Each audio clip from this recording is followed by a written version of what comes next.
Billahi minash shaitanir rajim. Bismillahir rahmanir rahim. Louange Allah, Seigneur de l'univers, paix et salutations sur le noble prophète Mohammed sallallahu alayhi wa sallam et sa noble famille et ses nobles croyants et les bons musulmans jusqu'à la fin du monde. Amin ya rabbil alamin. Assalamu alaikum wa rahmatullahi wa barakatuh, mes très chers frères et sœurs dans la foi. Je vous salue tous, chacun par son nom et son prénom, avec une très belle salutation de l'islam, qui est Assalamu alaikum wa rahmatullahi wa barakatuh. Mes frères et sœurs, permettez-moi de vous souhaiter Juma Mubaraka partout là où vous êtes. Le jour saint, parmi les jours de la week-end, qui est le jour d'adoration, qui est le Juma. Je demande à Allah subhanahu wa ta'ala qui nous guide tous sur le droit chemin. J'implore Allah subhanahu wa ta'ala qui pardonne le péché de nos frères et sœurs. Je demande à Allah subhanahu wa ta'ala de pardonner le péché de ceux qui nous ont précédés. J'implore le pardon d'Allah subhanahu wa ta'ala sur l'humanité entière, y compris moi-même, et vous qui sont en train de me suivre, et ceux qui ne sont même pas là. Que Allah pardonne nos péchés, que Allah nous guide sur le droit chemin, que Allah fasse de nous le meilleur parmi les meilleurs, que Allah nous éloigne du péché intentionnellement et ce qu'on a commis par erreur, car on n'est que des êtres humains. Mes frères, ma soeur, dans la foi, hier, je vous ai promis qu'aujourd'hui, je vais parler précisément sur nos frères et sœurs qui sont des soulards. Quand je dis nos frères et sœurs qui sont des soulards, cela ne veut pas dire que je suis en train d'encourager les soulards. Non, loin de là. Je n'encourage... Excusez-moi pour les caméras, ça voulait sauter là. Il y a quoi? Nos frères et sœurs, je ne veux pas encourager les soulards, mais je veux parler une histoire. Je vais vous raconter une histoire qui fera de vous la meilleure personne, même si la communauté vous a jugé mauvaise. Je vais vous raconter une histoire qui fera de vous une grande personne, même si la communauté vous a jugé petit. Je vais vous raconter une histoire d'un homme qui a changé l'histoire de l'humanité. Je vais vous raconter une histoire d'un homme qui était rien hier, mais aujourd'hui, il est le meilleur. Je vais vous raconter une histoire qui fera de vous le meilleure personne. Toi qui regardes cette vidéo, tu as été victime des insultes, des critiques dans le quartier. On te considère comme un soulard, un vaurien, un voleur, une prostituée, une fille qui ne se respecte pas, un garçon qui boit l'alcool, un garçon qui n'a pas la foi, un garçon qui n'a pas le courage. On te traitait de n'importe quoi. Cette histoire, c'est pour toi. En écoutant cette histoire, Inch'Allah, j'espère que Allah subhanahu wa ta'ala, il va toucher ton cœur pour devenir le meilleur personne dans ta communauté. Devant ceux qui t'ont prêté le doigt, qu'ils puissent baisser leur visage par terre pour qu'ils puissent comprendre la grandeur et la force et la puissance de notre Créateur qui est Allah subhanahu wa ta'ala. Mes frères et sœurs dans la foi, dans le temps de Imam Malik, il y avait un homme. Un jour, il y avait un homme dans le temps de Imam Malik. Cet homme, il était vraiment un alcoolique. Il était vraiment, comme on l'appelle, il était un grand soulard. Il buvait l'alcool pas moyen. Jusqu'à tel point, il a démontré l'amour de cet comportement qui est la consommation d'alcool devant les musulmans, devant la famille. Il n'avait plus la honte. Nous savons tous aujourd'hui, quand tu fais quelque chose qui n'est pas bien ou bien qui n'est pas approprié, on peut le faire toujours en cachette. Mais quand quelqu'un expose ça, à démontrer à tout le monde, là maintenant, il devient maintenant un spécialiste. Donc cet homme, l'amour de l'alcool, il a pu démontrer ça devant tout le monde. Devant tout le monde à Madina Munawara. Il a démontré l'amour de cette consommation. Il buvait sans honte, sans complexe, sans se gêner. Alors il avait son groupe de 4-5 amis qui étaient des alcooliques, vraiment des professionnels. Ils buvaient sans honte et ils ne se gênaient même pas quand ils boivent. Alors tout le monde les connaissait dans la ville de leur mauvais comportement, jusqu'à tel point personne acceptait que ces dernières puissent s'allier, ni son frère, ni sa soeur, ni même passer devant sa maison, tellement qu'il est mauvaise réputée.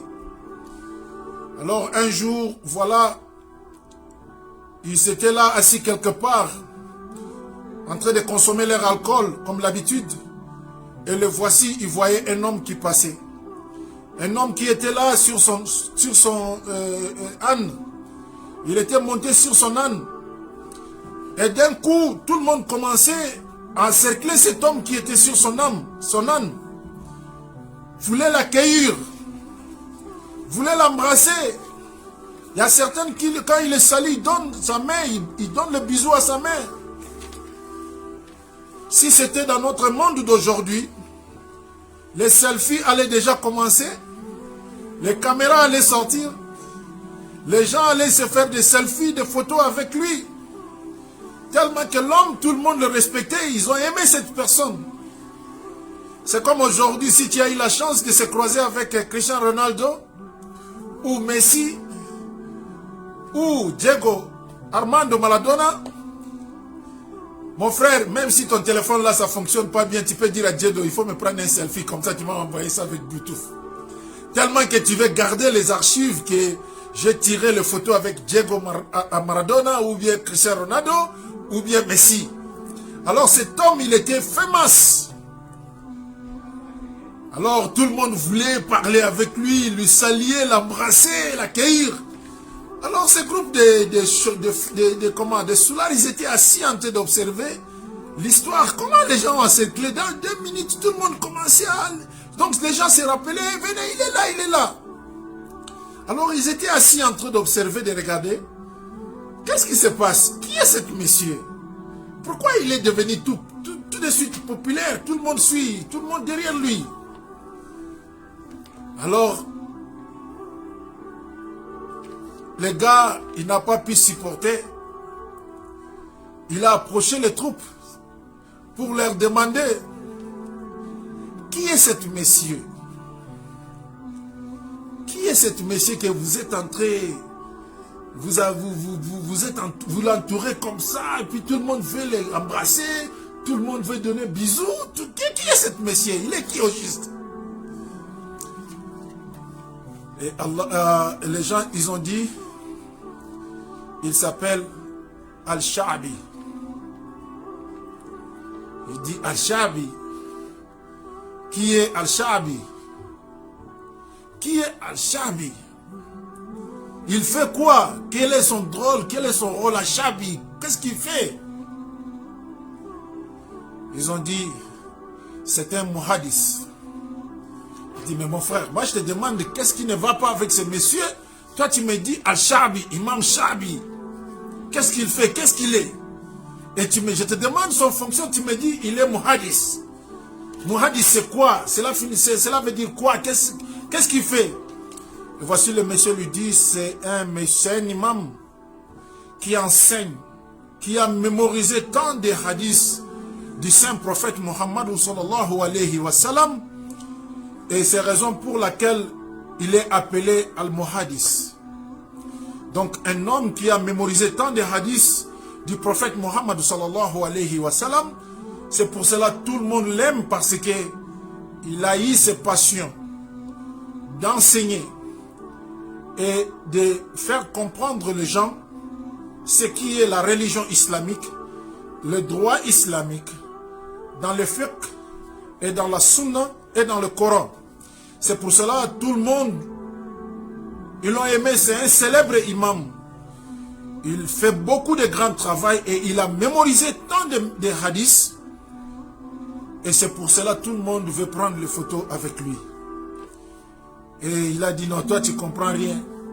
Il s'approche à côté de l'imam Shabi. Et voici, il demande à l'imam Shabi, on m'a dit, tu es un muhadis. Imam Shabi dit, oui, je suis muhadis. Il dit, est-ce que tu peux me raconter un hadith du saint prophète Muhammad sallallahu alayhi wa sallam?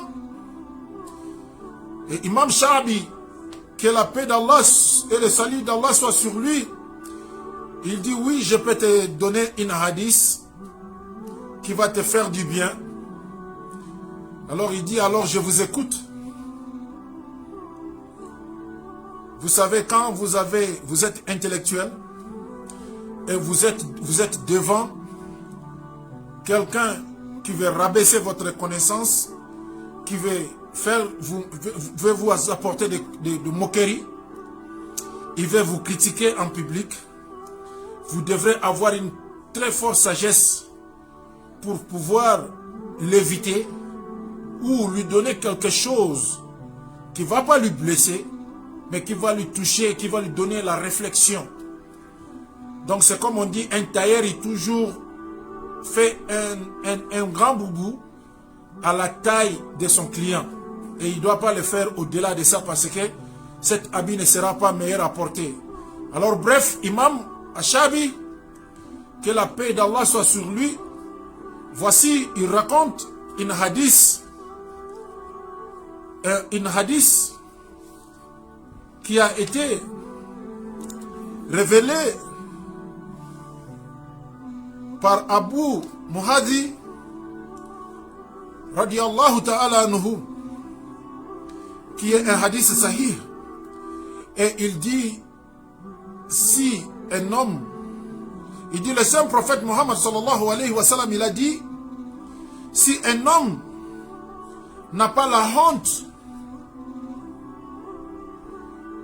de faire les choses bizarres devant les gens, si un homme n'a pas la honte d'exposer les mauvaises choses en public devant les gens, si un homme il est arrivé au niveau de bassesse de faire certaines choses qui ne doivent pas être faites en public, alors cet homme-là, rien ne peut lui empêcher de faire le mal. Juste pourquoi il est exposé de faire le mal? Parce qu'il se sent que tout ce qu'il peut faire, c'est normal. Donc il se sent, il ne se gêne pas quand il fait les choses bizarres, quand il fait les choses haram, quand il fait les choses qui ne sont interdites. Et malheureusement, aujourd'hui, sur les réseaux sociaux, quand on regarde, on voit nos frères et sœurs, ils sont dans le boîte, les enfants de musulmans, ils prennent les photos, alors qu'ils savent bien que dans l'islam, un enfant de musulman ne doit pas être dans le boîte. Ou bien de certains comportements, ou bien de certains habillements, ils prennent des photos, ils balancent ça sur les réseaux sociaux.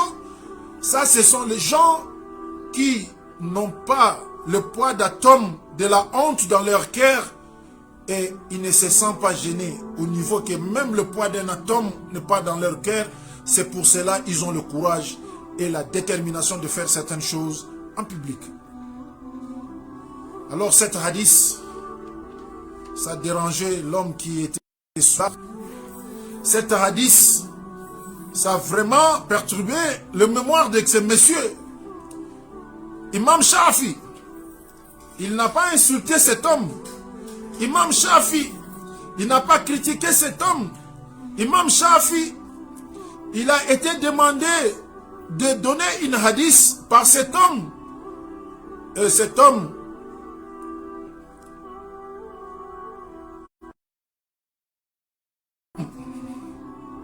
il n'a pas eu, il lui a demandé de faire cette hadith Et Imam Shafi, que la paix d'Allah soit sur lui, il lui a aussi donné une hadith qui sera source de correction de son bêtise, parce que d'abord il a trouvé Imam Shafi entouré par des gens qui lui demandaient des questions, qui l'embrassaient, et toi tu viens directement, tu commences à demander qui es-tu? Qu'est-ce que tu fais? Pourquoi tout le monde t'entoure comme ça? Et sans plus tarder, l'imam Shafi s'est baissé devant le monsieur et lui dit, je suis Imam Shafi. Et il lui dit, je suis Muhaddis, l'homme qui a mémorisé tant de hadiths dans le temps du prophète Mohammed sallallahu alayhi wa sallam. Et ce monsieur, il a dit, donne-moi les hadiths si tu as mémorisé tant de hadiths. Donne-moi une hadith du prophète Mohammed sallallahu alayhi wa sallam. Et l'imam Hadith, il a profité de cela pour lui donner une hadith qui sera la source de motivation, de conseils, pas pour lui critiquer. Et voici qu'il lui dit, un homme qui n'a pas le poids d'atome de la honte dans son cœur, un homme qui ne se gêne pas, un homme qui ne sent pas la bassesse, c'est facile pour lui de faire tout le mal en public. Donc, Imam Shafi, il a vu le monsieur avec les bouteilles d'alcool, en train de consommer l'alcool.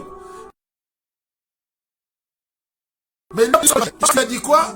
Il dit, un homme qui ne se sent pas gêné, qui n'a pas la honte de faire des choses haram en public, alors cet homme-là peut faire tout dans sa vie, sauf rien du tout.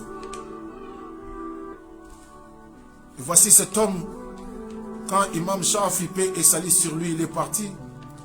Et l'homme commençait à réfléchir.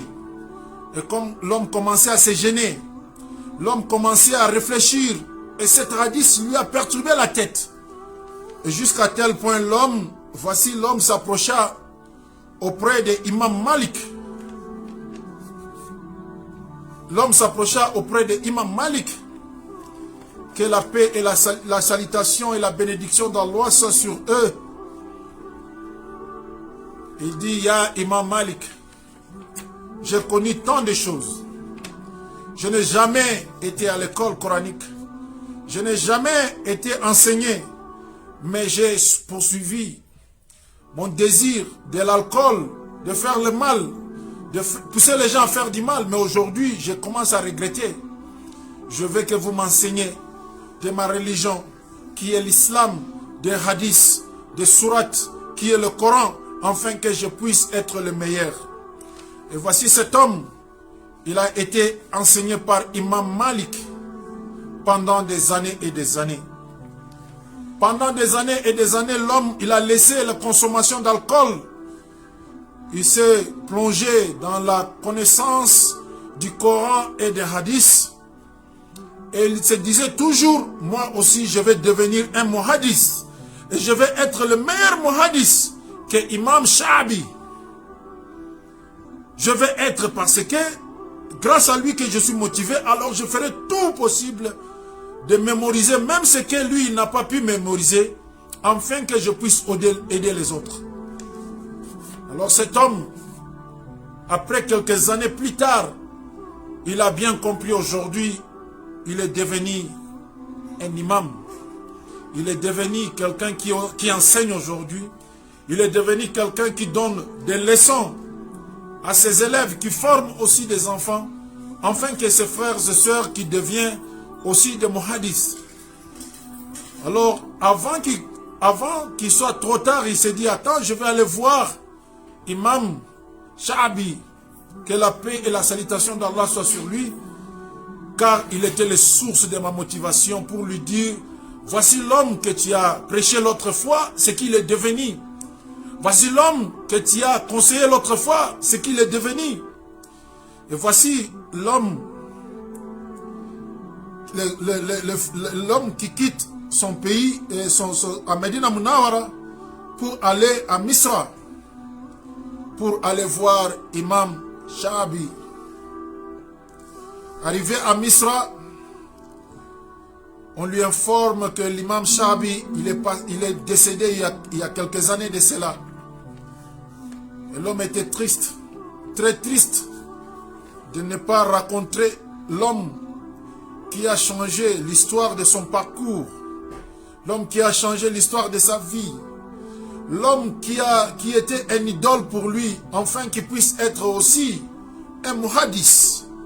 Quel que soit, il n'a pas eu la chance de se croiser avec les Sahaba et les autres, mais il a eu la chance de se voir avec un muhadis qui était le source de son inspiration, le source de son changement, de son transfert vers Allah subhanahu wa ta'ala. Alors il a passé quelques jours à Misra pour le deuil ou bien de passer ses condoléances à la famille de l'imam Al-Sha'bi, que paix d'Allah soit sur lui. Et cet homme, il retourne à Madina Munawara. Il retourne à Madina Munawara pour continuer à enseigner les élèves. Et cet homme que je vous raconte aujourd'hui, qui était un ancien soulard, qui était un homme qui était sadique, un homme qui était délâché, rejeté par la communauté, il s'appelait Abdul ibn Maslam. L'homme s'appelait Abdul ibn Maslam. Qui était Abdul ibn Maslam? Il est l'imam. Il est l'enseignant de l'imam Bukhari et l'imam Muslim, dont aujourd'hui on est la référence dans notre monde d'aujourd'hui de la connaissance du Sunna. Si on veut référer de trouver les hadiths qui sont sahih, on rentre dans le kitab qui est Bukhari et Muslim. Et c'est l'homme qui était le maître, l'enseignant de Imam Bukhari et Muslim. Imaginez un homme qui était rejeté dans la société, un homme qui était déconsidéré dans la société, juste parce que par sa passion de l'alcoolique, et une seule hadith a pu transformer sa vie, une seule hadith a pu changer sa vie, une seule hadith a pu lui donner la motivation et le courage de devenir peut-être plus que celui qui lui a envoyé ou lui a appris cette hadith. Abdul ibn Maslam Akalabi, il était le source de la connaissance de notre très cher imam, qui est imam Muslim et imam Bukhari. Que Allah soit satisfait d'eux. Et aujourd'hui, ces deux imams-là, ils ont fait des travail énorme dans la communauté musulmane. Ils sont les sources de la lumière de connaissance dans notre religion qui est l'islam. Alors que leurs professeurs, leurs imams, leur idole, il était un soulard, il était un alcoolique, il était un homme sadique, il était un homme inacceptable dans la communauté ni dans la famille. Et il faisait même la honte de sa famille. Mais une fois, il est devenu aussi un muhadis. Et voici cet homme, il était reconnu, accepté, embrassé au sein de la famille, au sein de la communauté, au sein de la religion. Mes frères et sœurs dans la foi, je vais vous poser une seule question. Qu'est-ce que vous avez compris dans cette histoire que je vous ai racontée cet après-midi? L'histoire de Imam Al-Sha'bi. Qu'est-ce que vous avez pu comprendre là-dedans? Mon frère, ma soeur, tu es soulard, tu es bordel, tu es prostituée, tu es alcoolique. Mon frère, tu es voleur, tu es toxicman, tu pries pas. Peut-être tu es rejeté aux yeux des êtres humains. Mais ton créateur, Allah, il a toujours besoin de toi. Si cette hadith a pu changer l'histoire de l'homme qui a créé l'histoire, qui a marqué l'histoire dans la vie de l'islam, ou bien dans la communauté musulmane, toi qui es délaissé, abandonné, rejeté dans la communauté, tu peux faire plus que ça. Je dis bien oui, toi qui regardes cette vidéo, tu peux faire mieux que ça. Tu peux faire plus que ça. Qu'est-ce qui est le secret de cette hadith? Qu'est-ce qui est le secret de cette histoire? Que Allah ne change pas la situation des êtres humains tant que l'être humain ne se change pas lui-même. Donc vous devrez comprendre ici que si l'être humain, la communauté, la Oumma ne se change pas, il ne décide pas de changer, Allah ne va pas changer notre situation ou bien notre préoccupation. Quand vous regardez aujourd'hui, dans tous les pays musulmans, qui ont été touchés, frappés, bannis, ils souffrent, ils n'ont pas pu changer leur situation. Ils voulaient se faire de mieux, ils voulaient se faire de grands, ils voulaient se faire les autres pour laisser leurs coutumes, pour laisser leur religion, pour laisser leur enseignement, adopter quelque chose qui ne les feront nuire. Et Allah subhanahu wa ta'ala, il les a encore donné leur fardeau sur eux. Nous les musulmans, nous avons laissé les enseignements du saint prophète Mohammed sallallahu alayhi wa sallam. Nous avons laissé les sunnahs du Rasoul sallallahu alayhi wa sallam. Nous avons laissé les recommandations et la direction et les conditions et les commandements d'Allah subhanahu wa ta'ala. Voici, nous nous sommes trouvés dans cette situation que nous traversons aujourd'hui. C'est comme j'ai toujours dit, quand on nous dit aujourd'hui de faire 2 rangs, on donne la nourriture aux noirs et aux blancs. Alors on nous dit de faire 2 rangées, les blancs de leur côté, les noirs de leur côté. Il y aura toujours le bruit derrière. Il faut me demander la question, quel bruit qui sera derrière, cher? Je vais vous dire, derrière là-bas, vous allez toujours écouter des bruits. Quel bruit? C'est le bruit des métis. Tu vas entendre les noirs, ils vont dire, ah non, vous n'êtes pas les noirs, il faut quitter ici. Les blancs, ils vont dire, non, vous n'êtes pas les blancs, il faut quitter ici. Chez les noirs, ils sont rejetés, chez les blancs, ils sont rejetés. Ne sois pas comme ça le jour de Qiyamah. Je ne critique pas, mais c'est une proverbe pour vous montrer que vous devrez être quelqu'un dans la vie avec des positions précises. Soit tu es musulman, tu suis ta religion, soit tu quittes l'islam pour suivre le patient de non-musulmans. Le choix est pour toi. Mais d'être au milieu, tu dis non, moi je suis un... il n'y en a pas ça. Il n'y en a pas ça dans l'islam. Soit tu es musulman, tu es avec les musulmans, soit tu es non-musulman, tu es avec eux. Je n'ai pas dit de ne pas être ami avec eux, mais je dis sur la foi. Donc, aujourd'hui, mes frères et sœurs, tout ce qui nous arrive aujourd'hui dans notre vie quotidienne, ce n'est pas Allah qui a mis ça sur nous, mais c'est nous-mêmes qui a mis ça sur nous-mêmes. Allah a dit dans le Coran, ne soyez pas les alliés des non-musulmans, car ils ne seront jamais satisfaits de vous tant que vous n'avez pas suivi leur passion. Ils ne seront jamais satisfaits de vous tant que vous ne serez pas égarés. Si vous êtes égarés, là maintenant ils vont te publier, publicité partout.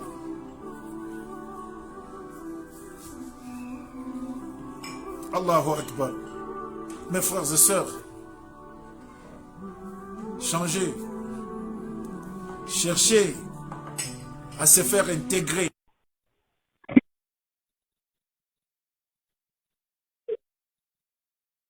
S'intégrer.